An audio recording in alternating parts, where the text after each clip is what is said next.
Bonsoir à tous, il est 19h, bienvenue dans votre journal qu'on entame avec les travaux de la 16e conférence de l'Union des conseils des pays membres de l'OCI qui a démarré aujourd'hui à Istanbul en présence du président de l'Assemblée populaire nationale, Brahim Bourali, qui conduit une délégation parlementaire des deux chambres du Parlement aux travaux de cette conférence. Placée sous le thème participation, conscience, islam, Palestine, migration et Afghanistan.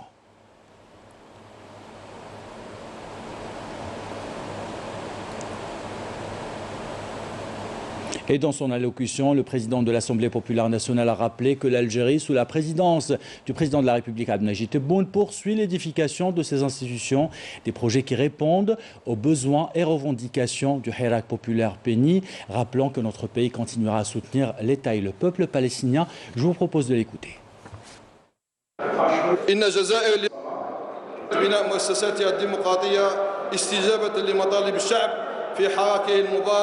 وهي لا تزال وفية لمواقفها الثابتة متشبثة بمبادئها وإن فلسطين تشكل بعدا روحيا ووجدانيا لكل جزائريين كما أنها قضية مقدسة للجزائر حكومة وشعبا فالجزائر مع فلسطين ظالمة أو مظلومة في كل الحالات والأزمنة. نحن مع نصرة الشعب الفلسطيني في نضاله المقدس من أجل التحرر والكرامة ومن أجل بناء دولته المستقلة والسيدة وعاصمتها القدس الشريف. Et en marge de cette conférence, Brahim Bourali a eu des entretiens avec le président du Parlement arabe, Adel El-Assoumi. Les entretiens ont été élargis aux délégations des deux pays. Il a été question de développer le travail parlementaire, de resserrer les rangs des pays arabes. Il a été question également de la création d'un observatoire des droits de l'homme, en plus des préparations de l'organisation du sommet arabe qui aura lieu en Algérie.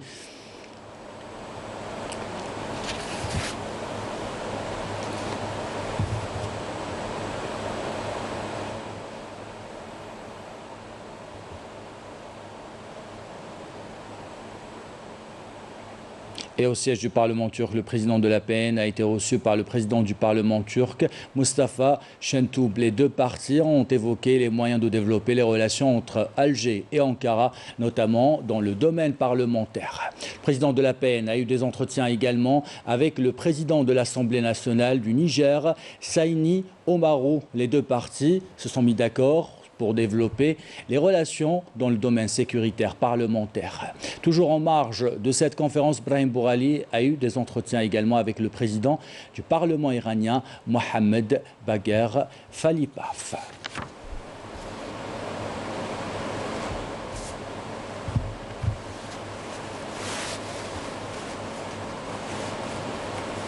Et on revient dans ce journal sur la coopération algéro-tunisienne et cette visite du Premier ministre, ministre des Finances, Ayman Ben Abdelrahman, en Tunisie. Une visite d'une journée qui a permis, vous allez le voir, aux deux pays d'entamer un dialogue sur le lancement d'un partenariat stratégique dans plusieurs domaines. Les détails avec Mariam Damis.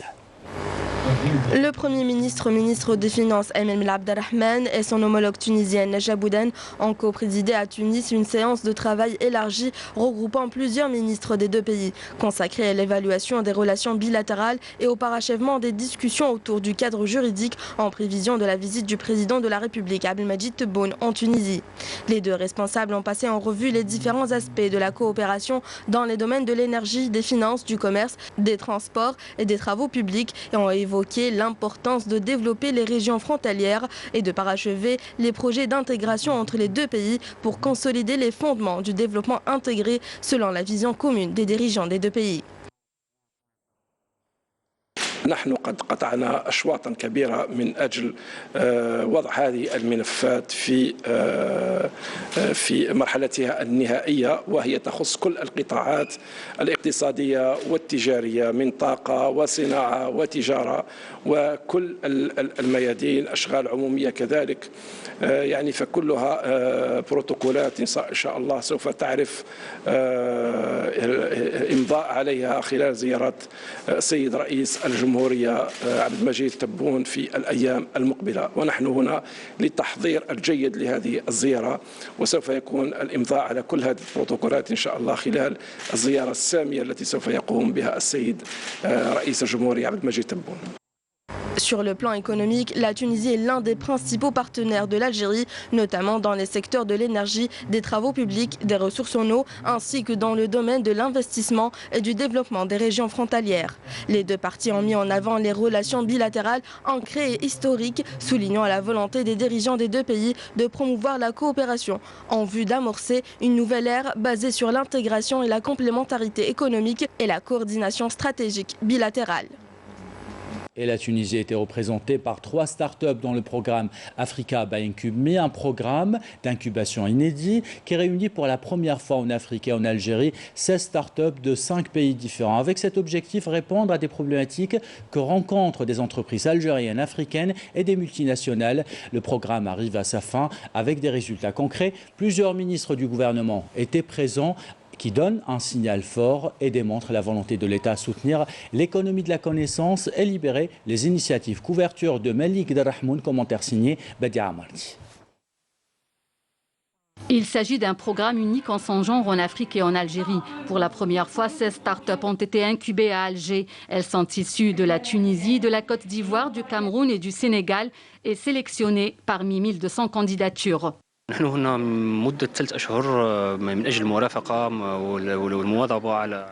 sommes ici depuis 3 mois pour accompagner et développer les projets des startups.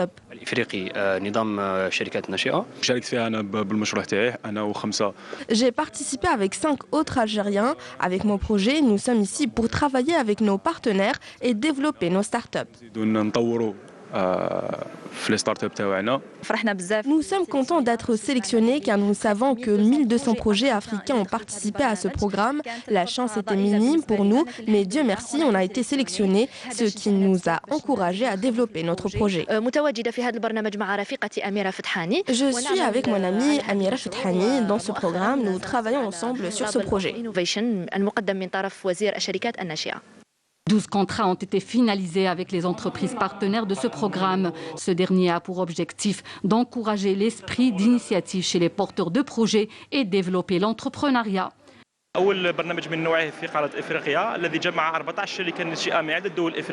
C'est le premier programme du genre en Afrique qui a regroupé 14 startups du continent africain, de la Tunisie, Sénégal et du Togo, entre autres.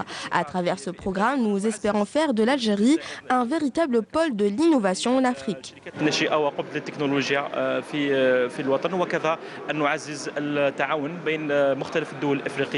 Ce programme lancé le 28 janvier 2021 a permis aux startups africaines de découvrir l'écosystème algérien, développer des partenariats avec des entreprises algériennes. Africa by IncubMe ambitionne l'année prochaine de réunir des startups des pays du Moyen-Orient. Et on reste en Afrique pour vous parler d'échanges économiques cette fois-ci et cette 29e édition de la Foire internationale de Dakar. 29 nations africaines, européennes et asiatiques sont représentées. L'Algérie représentée quant à elle par 50 entreprises de plusieurs secteurs. Les détails avec Abdelmajid Benkassi. Cap sur l'Afrique en quête de nouveaux marchés pour les entreprises et les producteurs algériens. En l'espace de 2 semaines, ce ne sont pas moins de 2 métropoles économiques africaines, Durban en Afrique du Sud et Dakar au Sénégal, que les exportateurs algériens ont choisi pour aller vendre leurs produits, proposer leurs services et des fois même leurs expertises aux partenaires africains. Nous avons déjà un dictateur du fait que nous avons déjà un représentant algérien ici. Et nous exportons déjà, ça fait 3 ans à Dakar. Et nous souhaitons avoir encore plus de facilité pour aller de là. On est venu ici à Dakar pour chercher des partenaires afin de faire une fusion avec eux et pour pouvoir lancer le marché algérien au niveau de l'Afrique. Plus de 50 entreprises algériennes sont présentes dans la capitale sénégalaise, représentant des secteurs tels que l'agroalimentaire, la pièce détachée automobile, mais aussi les produits en aluminium, le ciment, la production de produits en PVC, le transport et la construction. Nous sommes spécialisés dans l'exportation de dattes, fruits et légumes frais. Nous sommes aussi dotés de l'un des plus larges réseaux de complexes frigorifiques en Algérie. Ce genre d'événements, donc africains et intra-africains, sont une opportunité pour nous de connaître les nouvelles tendances des marchés afin d'adapter au mieux nos produits et services pour répondre à la nouvelle demande. Des ambitions claires pour les entreprises algériennes qui veulent réellement avoir une part dans le marché africain. Un marché très important. Et on s'excuse pour la qualité du son dans certains passages. Notre pays consolide ses infrastructures de base et relance des projets qui ont été gelés depuis plusieurs années, comme c'est le cas pour la section autoroutière Khmis Meliana Boumedfa. À l'arrêt depuis 2015, le projet a été relancé tôt ce matin. Yamina Saïdji était sur place, reportage. Ces charpentes métalliques vertes vont bientôt s'assembler pour relier la route nationale numéro 4 à l'autoroute Est-Ouest. La section autoroutière Khmis Meliana Boumedfa sera fermée provisoirement dans les deux sens durant les 2 prochains week-ends en raison des travaux de pose de poutres du passage supérieur de l'autoroute Est-Ouest à Ain Sultan. Le taux d'avancement global est estimé à 70%. Et aussi cette opération, c'est chapeauté par des experts algériens et italiens aussi. Et le groupement chargé de la réalisation est composé des algéro-turcs, donc MAPA c'est turc et EPTR c'est Totram, c'est des entreprises algériennes. Ce projet est en phase de réalisation. Un bureau d'études algérien s'est chargé de la partie technique. La réalisation de ce pont est faite dans le cadre d'un partenariat établi entre des entreprises algériennes, turques et italiennes. Notre travail consiste à contrôler les travaux, c'est-à-dire la conformité des travaux, sur la vérification des plans d'exécution, la vérification des paiements aussi. Il y a 3 projets qu'on a finalisés ici en Algérie. Premièrement, il y a un barrage qu'on a achevé déjà en tant que MAPA. Après, il y a une conduite d'eau et un traitement station de traitement d'eau qu'on a terminé ici en Algérie. On est très contents, très heureux de travailler avec nos collègues algériens. D'ailleurs, même, on ne sent même pas étrangers, on sent dans notre pays. Et nos relations humaines sont très bien. On est très heureux. L'Algérienne des autoroutes a mis en place un plan de déviation du trafic vers la route nationale numéro 4. Les usagers du sens Alger-Oran prendront la sortie au niveau de l'échangeur de Boumedfa et le retour vers l'autoroute se fera à partir de l'échangeur de Khmis Meliana.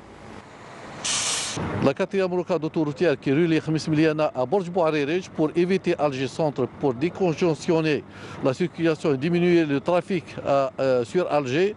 Donc il y a cette intersection, c'est la réalisation de la 4e rocade. Actuellement, on a lancé le premier lot entre Khmis Meliana et Brouaguia sur 67 km et le reste, Brouaguia à BBA, il sera lancé très prochainement dont les études ont été achevées. Pour assurer la sécurité des usagers, l'Algérienne des autoroutes a mobilisé ses services techniques et ses équipes de patrouille et a mis en place un dispositif spécial de signalisation routière et de gestion du trafic avec l'appui des services de gendarmerie. Les automobilistes, quant à eux, sont appelés à plus de vigilance et prudence à l'approche des points de déviation. Voilà pour cette page économique. Place à l'histoire maintenant. Dans le cadre des commémorations du 61e anniversaire des manifestations du 11 décembre 1960, le ministère de la Défense nationale a programmé un riche programme, conférences, compétitions sportives, expositions en photo. Plusieurs unités de l'armée nationale populaire ont été rebaptisées au nom des Moujahidines de la glorieuse guerre de libération nationale. Des cérémonies qui ont été organisées hier et supervisées par les commandants des différentes régions militaires. Les détails avec Sophia El-Hamoudi. Le général-major Ali Siden, commandant de la première région militaire, a présidé une cérémonie lors de laquelle le secteur opérationnel de Ain Dfla a été baptisé du nom du Shahid Tayyib Rabah, dit Rabah Bellassal. Au niveau de la 4e région militaire, le siège du 413e bataillon d'infanterie motorisée autonome de l'Oued a été baptisé par le général-major Omar Tlemceni, commandant de région du nom du Moujahid Djouida Abdelrazak. Le 47e groupement d'intervention de la gendarmerie nationale à Gmar portera quant à lui le nom du Shahid Shaib Mohamed Lakhdar. De son côté, le général-major Mohamed Ajroud, commandant de la 6e région militaire, a supervisé une cérémonie lors de laquelle le 603e bataillon de radar de détection et de contrôle du secteur militaire d'In Salah a été baptisé du nom du Moujahid Ma'arraj Al-Jilali. Pour sa part, le général-major Haj Al-Aroussi Jamel, commandant de la 2e région militaire, a baptisé le 2e groupement régional des compagnies du quartier général d'Oran du nom Shahid Boustah Habib. Le général-major Haj Al-Aroussi a également inauguré le nouveau siège du secteur militaire d'Oran. Ces cérémonies ont eu lieu en présence des cadres militaires, des autorités civiles ainsi que des membres des familles des Chouhada et des Moudjahidines qui ont été honorés. Des cadeaux symboliques leur ont été remis à l'occasion. Dans l'actualité internationale et dans la 45e conférence européenne de solidarité et de soutien au peuple sahraoui, il est question de la situation des droits de l'homme au Sahara occidental, occupé, et la souveraineté du peuple sahraoui sur ses richesses naturelles. La délégation algérienne présente est composée de parlementaires et de représentants du Comité national algérien de solidarité avec le peuple sahraoui. Je vous propose maintenant d'écouter Pierre Galland, président de la coordination européenne pour le soutien et la solidarité avec le peuple sahraoui. Cette conférence va prendre vraiment un caractère tout à fait particulier, singulier. Singulier parce qu'on est à Las Palmas malgré tout, et on est à côté du territoire sahraoui, c'est quand même symboliquement important. Je voudrais bien prendre un bateau et partir vers le Sahara occidental après la conférence. Mais voilà, ça ne se pourra pas. Par contre, ce qui s'est passé entre-temps, c'est que voilà, il y a eu Guerguerat. Il y a eu Guerguerat et aujourd'hui, le peuple sahraoui est en état de guerre. Cet état de guerre nous oblige, nous, la solidarité internationale et nos amis de l'Algérie, à poser les questions essentielles de comment est-ce qu'on peut être aux côtés de la lutte du peuple sahraoui dans ces nouvelles conditions d'un état de guerre qui a été causé par les Marocains eux-mêmes. Et cela nous oblige à voir comment, en tant qu'intergroupe parlementaire dans tous nos pays, nous pouvons interpeller nos gouvernements pour dire que les Nations Unies ont une responsabilité éminente.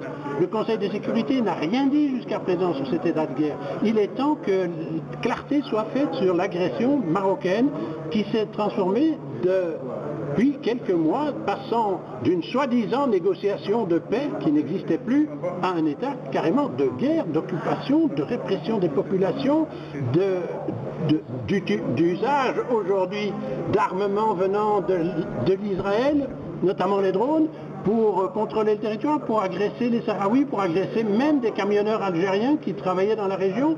Donc il y a un changement radical qui s'est produit, nous devons en tenir compte et nous devons savoir comment nous allons réagir par rapport à cela pour faire entendre la voix sahraoui et celle du droit, le droit à la paix pour ce peuple dans des conditions de respect du droit à l'autodétermination, de sorte que, à partir de là, la communauté internationale prenne les mesures indispensables pour faire droit au peuple sahraoui. La deuxième chose qui est importante à dire aussi, c'est qu'entre-temps, en Europe, il s'est passé quelque chose dont on ne mesure pas encore l'importance aujourd'hui. Le 29 septembre dernier, un arrêt de la Cour de justice européenne, la plus haute instance juridictionnelle de l'Europe, a dit à la Commission européenne qu'elle avait tort, qu'elle avait passé un accord d'association avec le Maroc qui incluait le Sahara occidental et que c'est inacceptable.